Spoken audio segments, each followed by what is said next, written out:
唔同嘅病人都有唔同嘅需要，我哋做嘅嘢就係幫助患者重拾幸福。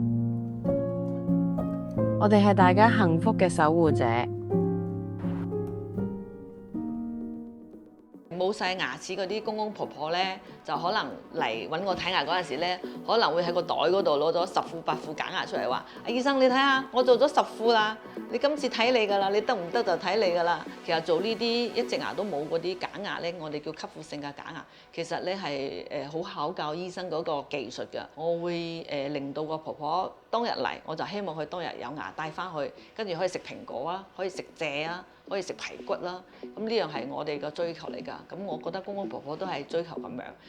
咁就我哋醫生會同你印模啦，印完模之後，我哋會有2個師傅上門嚟做一個服務。咁就譬如你今朝早10點鐘過嚟打牙模，下晝我哋5、6點鐘就會俾一個牙齒俾你戴。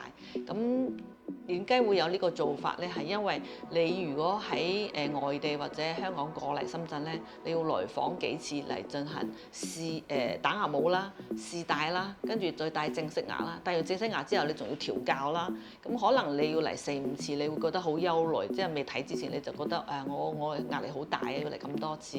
咁我思考咗之後，經過呢個學習啊，揾嗰啲搭配嗰個師傅啊，咁我哋經過一番努力就造成咗一個當日即時有假牙操作完成呢一個動作。